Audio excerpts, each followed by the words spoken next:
구슬동자 윤도령,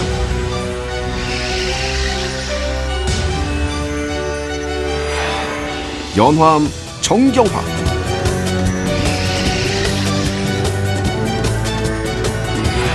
별상도령. 이들의 불꽃 튀는 영적 전쟁이 지금 시작됩니다. 현대 과학으로 밝혀내지 못하는 미스터리한 이야기. 당신의 고정관념과 편견을 깨트리는 시간. 미스터리 서클 오늘의 주제는 재수없는 녀석들입니다. 재수없어. 재수없어. 재수없어, 씨. 진짜 재수없어.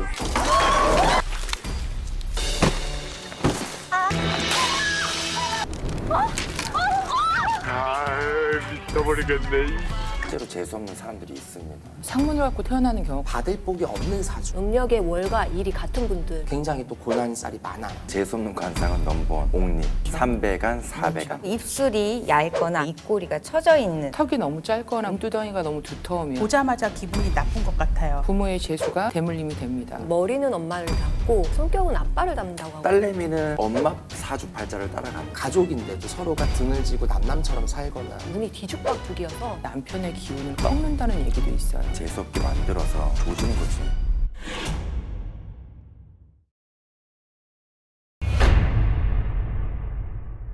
진짜 재수없어. 진짜 재수없어. 재수없어. 재수없어. 재수없어. 이런 얘기 들으면 기분이 어떠세요? 더럽지. 나쁘죠. 재수없지. 근데 장난이 아니고 실제로 재수없는 사람들이 있습니다. 누군가는 아무리 노력해도 재수없는 삶을 살 수밖에 없다고 생각을 하는 것 같아요. 저희는 그 사람에게 재수가 있는지 없는지 사주나 관상, 기운 다방면으로 많은 걸 또 파악합니다. 가장 기본 바탕이 되는 건 사주입니다. 태어나지 말았어야 되는데 부모의 욕심으로 태어난 사람은 일이 제대로 풀리지를 않아서 애물단지가 되고 혼란이 많은 사주일 때가 많더라고요. 우리가 아들 그래서 딸을 낳고 싶어. 딸을 낳으려고 계속 자식을 낳는 거야. 근데 딸은 안 나오고 계속 아들만 낳는 거지. 그러면 그 부모의 사주에 없는 자손을 계속 낳게 됩니다. 거기에 대해 엄청나게 티격이 많더라고요. 그리고 사주에 있는 자손이라도 상문을 갖고 태어나는 경우가 있잖아요. 복중에 있을 때 부모가 상문살을 겪으면 아이가 상문살을 지니고 태어나서 뭘 해도 좀 성사가 안 되고 상문을 잘 타게 되게 되는 그런 경우도 재수가 없는 사주에 속합니다. 변동이 조금 많은 사주가 재수없는 사주라고 생각해요. 음력 1월 1일, 2월 2일, 3월 3일 이런 생일을 가진 분들이 눈이 뒤죽박죽이어서 불안정한 삶을 사시더라고요. 맞아요. 재수없는 사주를 타고나신 분들을 보면 사람의 기운으로 느껴지는 거죠. 다른 사람에게까지도 그 운을 해야 할 기운이 느껴지거나 부정적인 마음이 가졌다는 게 많이 느껴져요. 그 사주가 안 좋은 식으로 그렇게 저한테 감지가 되는 것 같아요. 그런 분들이 오면 신병에서 보내려고 하시더라고요. 재수없는 게 따라들면 안 되니까 아예 못 오게 하시는 것 같아요. 받을 복이 없는 사주가 재수 없는 사주라고 생각해요. 의미 있는 날 있죠. 정월 대보름도 있을 거고, 그리고 3월 30달, 4월 초파일, 5월은 단오, 6월은 유도일, 7월 칠서, 8월은 한가위, 9월 구신날, 10월 시조, 11월 동지, 12월 금음처럼 이런 사주는 남 좋은 일만 많이 하거나 잘해놓고도 좋은 소리를 듣지 못하고 이성의 복이 또 지지리도 없어서 꼭 옆에 인연이라고 생긴 게 나보다 더 힘든 사람을 만나게 되고 희생양이 되고 총알바지가 돼서 굉장히 또 고난살이 많아요. 그리고 살도 빼놓을 수가 없어요. 뭔가 안 좋은 살을 타고난 자손은 재수없다고 그렇게 볼 수 있는데 특히 인동살 사주. 내 조상의 업이 자손한테 내려오는 살이에요. 만약에 부모가 일부 중살을 못했다면 자손들도 못하게 맞아요. 되더라고요. 겉으로 보이는 연월일시의 속의 사주를 풀면 상충, 원진, 파살 이 세 가지가 들어있으면 그 살이 백호살로 변하게 돼서 나를 해하는 살, 나를 잡아먹는 살, 내 자신이 힘든 고난의 길로 스스로 끌고 가는 이런 경우에도 재수가 많이 없죠. 가령 기문살이나 양인살, 홍염살처럼 그동안 저희가 안 좋은 살이라고 거듭 말씀드렸던 살들이 있어요. 사실 무조건 이런 살이 있다고 해서 나쁜 것만은 아니에요. 기문살은 뭐 조상의 공덕을 받을 수 있는 사주로 표현돼서 오히려 덕을 볼 수도 있는 사람이 될 수도 있고 어떤 살들이 어떤 조화를 이 사람의 사주팔자와 연관을 지었고 이루었는지에 따라서 천차만별이기 때문에 나쁜 살이라고 알려진 살들이 있다고 해서 꼭 재수없는 사주라고 보기는 어려워요.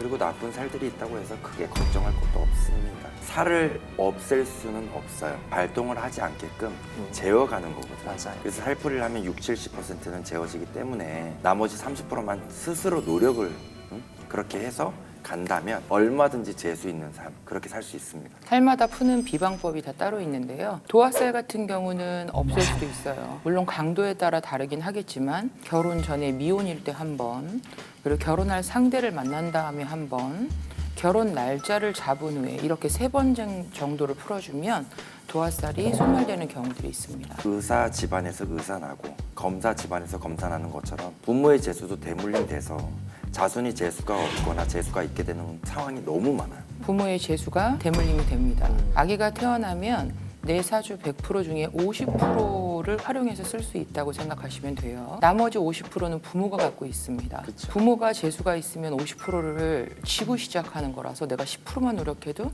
60%, 20%만 노력해도 70%지만 어쩔 수 없이 금수저의 자식이 좀 더 편하게 잘 살 수밖에 없는 구조가 되는 거죠. 어려움과 가난, 풍파들이 대물림되는 경우가 상당히 많잖아요. 좋은 집안에서 좋은 환경에서 자란 사람들이야말로 어려운 일이 닥치더라도 뭐 돈과 인맥으로 땜을 하면서 고비를 넘기기도 하고 또 고비처럼 느끼지도 않지만 재수 없는 집안의 자손들은 또 절대 그렇지 못하죠. 부모 대대로 좋은 재수가 대물림을 되는 집안은 조상을 끔찍히 위하는 집안의 확률이 굉장히 높습니다. 그래서 조상의 공이 자손나비들을 도와주는 건데 모든 자식한테 대물림이 되진 않더라고요. 자손 중에서도 조상을 위하는 자손이거나 장남이 있으면 장남에게 이렇게 대물림이 되죠. 그럼 만약 재수 없는 삶이 부모로부터 대물림이 됐다면 어느 쪽의 영향이 더 클까요? 아버지나 어머니 역시 서로들 자기 그릇대로 만난 사람들이기 때문에 비슷하다고 저는 생각을 하거든요.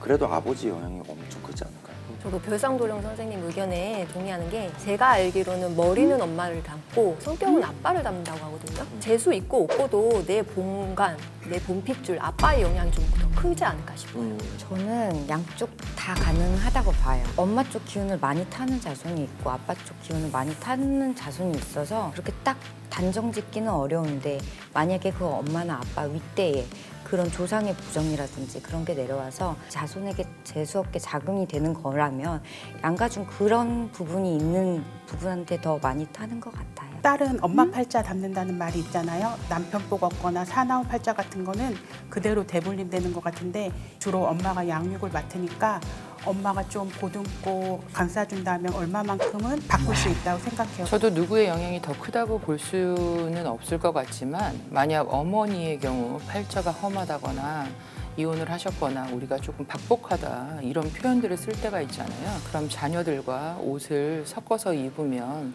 안 된다고 하는 옛말이 있습니다. 컸으니까 내가 내 딸 옷 좀 입어볼까?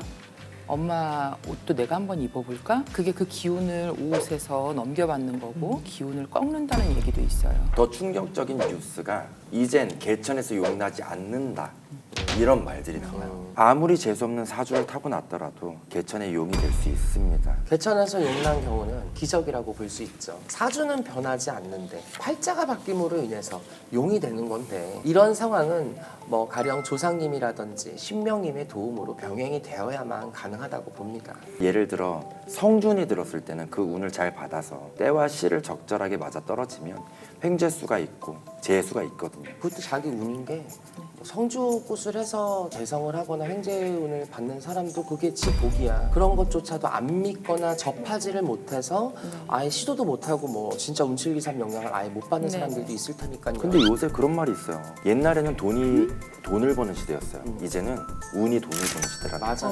점을 보거나 성준을 맞거나 우리가 하는 이 모든 것도 노력이잖아요. 운칠기삼에서 3의 노력이 운이 안 따라주니까 7, 10 이렇게 더 크게 노력하는 거니까 가능하죠. 저도 개천에서 용날 수 있다고 생각해요. 부지런하고 실행력이 강한 사람들은 행동하다 보면은 현실이 바뀌고 그러다 보면 쭉 올라가서 충분히 개천의 용이 될 수 있는 거죠. 타고난 재운이 있다면 개천에서도 충분히 용이 날 수 있을 것 같아요. 그리고 자기한테 온 운을 잘 포착하는 분이라면 가능하지 않을까요? 저도 충분히 가능하다고 봐요.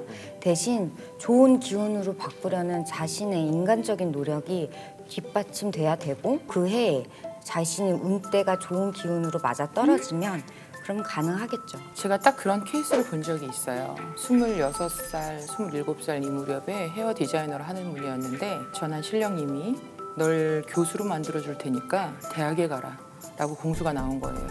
직장 생활과 병행하면서 대학 공부를 시작한 거죠. 겸임 교수를 뽑는 시점이 왔을 때 갑자기 신령님께서 개명을 해라 이렇게 얘기를 하신 거예요. 그래서 개명을 했는데 알고 봤더니 그 학교에서 우리 학교 졸업한 사람 뽑지 마라 이렇게 됐는데 이분이 개명했잖아요. 우리 학교 학생인지 몰랐던 거예요. 그래서 그분은 겸임 교수와 전임 교수까지 하시고 지금도 현재 하고 계십니다. 저 26살 헤어 디자이너였는데 그때 신고 샀어요.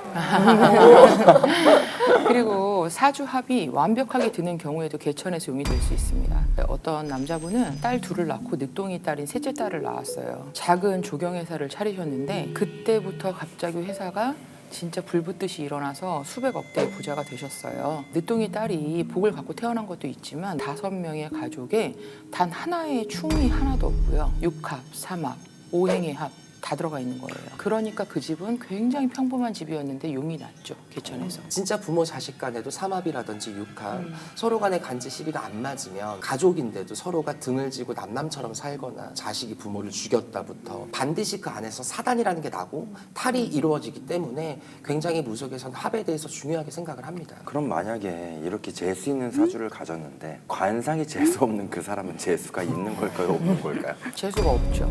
관상은 과학입니다. 재수 있는 사주를 가져도 재수 없는 관상을 가졌다면 영향을 받을 수 있습니다. 제가 본 재수 없는 관상은 넘버원, 옥리, 그렇죠. 삼배간, 사배간. 삼배간, 사배간은 일단은 사람을 믿으면 안 돼요. 뒤통수 친다 그래요. 맞아요. 너무 거짓말을 잘하고 음흉하죠. 옥리는 너무 자기 주장이 강하니까 사람들이랑 교류가 안 되죠. 지난 무속 MBTI 편에서 또 말씀드린 것처럼 재수 없는 관상을 피해야 하는 연애 상대 관상과 크게 다르지 않아요. 그리고 너무 강한 관상을 가지고 있는 분들은 남들 입에 일단 오르락내리락 해요. 사람들 입에 오르락내리락 하는 것만큼 재수 없는 게 없다 그래. 그 그래서 입살. 내가 그런가 봐. 입살. 안 그래요? 아, 왜 그래? 그래서 우리가 이 사람 저 사람 구설을 타고 입살에 오르락내리락 하면 일단 재수가 없죠. 그런 분들은 얼굴이 잘생기고 못생긴 거를 떠나서 보자마자 기분이 나쁜 것 같아요. 아무래도 기운 탓에 그렇게 보이는 것 같기도 하고요. 제가 본 분들은 약간 눈이 찢어지고 사나운 눈매를 가졌더라고요. 그리고 사람을 쳐다볼 때 이렇게 쳐다보지 않고 본인 신앙도 아세요? 아니 저희 신아버지는 굉장히 선하고 좋은 눈매를 나 가셨습니다. 대놓고 못 가니까. 전혀. 그리고 또 입술이 얇거나 아니면 입꼬리가 처져 있는 그런 분들이 얼굴로 봤을 때 재수 없는 관상일 것 같아요. 자신이 재수 없다고 생각하시는 분들은 얼굴을 잘 체크해 보세요. 일단 눈두덩이가 너무 두터우면 재물운이 떨어집니다. 그리고 아이올이 움푹 들어가 있어서 우리가 옴팡눈이라고 하는 그런 눈들을 보면은 대인관계가 좋지 않고 음흉한 기운을 갖고 상대를 속이는 것에 굉장히 익숙함을 갖고 있고요. 정 가운데 콧대가 너무 낮으면 명예운이 꺾여서 하고자 하는 일들이 좀 편하지가 않고 이성운도 조금 낮아집니다. 턱이 너무 짧거나 무턱이면 턱으로 받는 그 부분이 줄어들기 때문에 관상적으로 복이 모일 수 있는 자리가 없어지는 거고요. 그리고 사각턱을 의미한다고 하면 재물의 운은 좋겠지만 이성에 관한 운이 또 떨어지고 그로 인해서 내가 재수가 없다고 느끼게 되는 게 가장 보편적인 관상의 케이스입니다. 비주얼적으로 보기 좋아도 저희가 봤을 때는 정말 재수 없는 관상인 경우도 있어요. 맞아요, 맞아요. 특히 멋낸다고 눈썹에다 막 스크래치 내고 이거는 내 운을 내 손으로 끊어버리는 거랑 다름이 없어서 말년운이 안 좋게 올라갈 수 있거든요. 그리고 버선코 옛날엔 진짜 유행했잖아. 콧구멍은 재물을 뜻하는데 강제로 들어 올려서 이렇게 보이게 하면 재물이 흐트러지니까 당연히 좋지 않죠. 그리고 또 하나는 바로 앞트임인데요. 앞트임을 하면 시원해 보이고 예쁘긴 한데 너무 심하게 앞트임을 해서 눈젖이 50% 이상 보이면 재물이 새는 관상이라고 하기 때문에 꼭 적당히 하셔야 합니다. 그리고 요즘은 무쌍 수술을 하는 남자분들이 또 많아요. 무쌍이 사실은 깔끔하고 또 남성스러움을 줄 수는 있죠. 사실 냉정하게 덮여있는 눈이기 때문에 재수 있는 관상은 아니에요. 그리고 몸에 심한 타투를 새기는 것도 오히려 내 몸의 혈자리의 흐름을 막는 행위이기 때문에 좋지 않을 수 있습니다. 스트레스 받네요. 얘가 타투가 있긴 하지만 혈자리 흐름을 막는다고 생각해 본 적은 없어요. 괜찮아. 그 어떤 부위를 말하는 거예요? 일단 림프선이라 그러죠. 림프선. 림프선을 보면은 사람의 우리가 기운이 보면 머리에서 흘러서 안으로 쌓인다고 하잖아요. 기문도 마찬가지고 우리가 말하는 그 혈자리의 리듬이 깨진다라고 얘기하는 타투 리스트들을 보면은 머리를 빡빡 밀어가지고 머리에다도 타투를 맞아. 얼굴에다가. 얼굴에다가 여기 얼굴에다도 하고 어떤 사람은 발바닥에도 하고 손바닥에도 하고 침을 새기고 박는 거기 때문에 내 몸의 혈자리라든지 흐름의 리듬을 방해하고 일이 더 꼬임에 꼬임을 물고 갈 수가 있어요. 요새는 턱도 뾰족하고 이마도 볼록 나오고 그치. 눈도 크고 코도 우뚝하고 이렇잖아. 정말 재수 있는 관상은요 그 반대입니다. 못생길 수밖에 없어요. 전태궁이 굉장히 확실해요. 그리고 눈썹입니다. 그리고 촘이에요. 중미, 말미.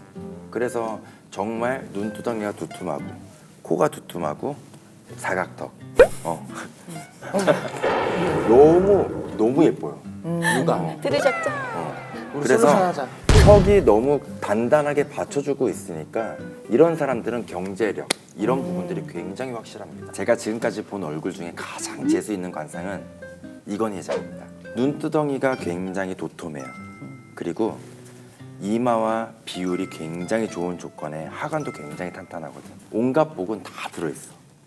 재수 있는 관상이라고 하면 속쌍꺼풀의 뭐 코는 미간 대칭에서 크게 벗어나지 않고 이마 비율이나 턱 끝의 비율이 반비례 대칭을 이루면서 또 귀와 턱 끝이라든지 이런 부분들이 말리지 않은 관상이 사실은 환상적인 또 재수 있는 관상이죠. 차운, 뭐 강다니엘, 뭐 찬열 이런 얼굴들이 사실 비율적으로는 굉장히 찬사를 많이 받았죠. 다 잘생겼어. 그치. 관상의 부활은 눈빛이 평온하고 맑은 사람, 피부의 결이 깨끗한 사람, 눈동자는 70~80% 정도가 보이고 흉터 없이 오똑한 코에 입꼬리가 올라가 있고 턱이 짧지 않은 관상이 참 재수가 있죠. 재수가 없다고 하는 분들 보면은 얼굴이 늘 울상이에요. 맞아요. 늘 찡그러져 있고 화가 나 있고 우는 것 같은 얼굴인데 힘든 삶이 계속되니까 얼굴에서도 자연이 처지는 것 같고요. 이미 본인들이 재수가 없다라고 뭘 해도 변함이 없을 거다라고 이렇게 인지를 하고 오시는데 그렇게 울상인 분들이 오시면 상담하면서도 다 울어요. 그래도 저는 관상보다는 사주가 미치는 영향이 더 많을 것 같아요. 그래서 그렇죠. 재수 없는 사주보다는 차라리 재수 없는 관상이 더 나은 것 같다는 생각이 들어. 저는 둘 중 선택하기가 참 어려운 것 같아요. 그래도 관상이 최소한 30에서 70%까지는 차지하기 때문에 아무리 사주가 좋아도 맨날 찌푸려서 큰 주름이 생기거나 화난 것 같은 인상을 갖고 있으면 그것도 분명히 재수 없는 영향을 주거든요. 관상 자체로 내 팔자를 자지우긴하기는 어려워요. 그렇죠. 저도 재수 없는 관상이 차라리 더 낫다고 생각해요. 사주 앞에서는 얼굴이건 돈이건 이길 수가 없으니까 사주가 더 좋길 바라는 게 나은 거죠. 제 의견도 같아요. 사주가 재수가 없는 게 더 불편하고 극복하기가 힘들 것 같아요. 그래도 사람이 만나다 보면 첫인상이란 게 중요하잖아요. 그래서 저는 처음에 뭘 시작하고 그럴 때는 관상이 좋다고 생각합니다. 재수 없는 관상이야. 다 뜯어 고치면 되잖아. 하지만 관상이 좋고 사주가 안 좋으면 좋은 관상 덕분에 사회적인 교류 그런 거에 되게 좋을지는 몰라요. 근데 가난하다든지 재수 없는 삶을 벗어나지 못하고 그런 사례들이 너무 많잖아요. 별상도령 쌤 말씀도 일리가 있긴 해요. 그건 사주에 이제 문제가 있는 거니까 둘 다 재수 있는 게 좋긴 하겠죠. 그리고 이런 말들을 되게 많이 하는 것 같아요. 저 사람만 아니면 이렇게 되지 않았을 텐데 내가 너 때문에 이렇게 됐어. 그런데 이게 무속적으로도 정말 일리가 있는 말입니다. 실제로 사람 때문에 재수 없어질 수도 있어요. 다음 주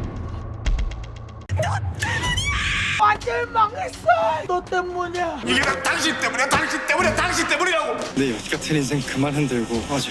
사람 때문에 재수 없어질 수도 있어요. 예민하거나 거친 사주를 갖고 있다면 뭐래도 일이 꼬이고 배신도 당하고 관재수가 나한테 타고 들어오는 거예요. 업을 쌓여서 재수 없게끔 만든다고 생각을 하는데 떨면 복이 나간다고 하고 입으로 초사치는 게 재수 없게 만드는 결정적인 행동이에요. 재수 없는 사람들을 두고 볼 수만은 없어요. 필히 구시긴 하죠. 재수를 끌어다 붙여줄 수도 있거든요. 1억까지도 호가한다고 하죠. 길게는 10년까지도 지속될 수도 있는데 정말 끝판왕이죠. 그렇죠.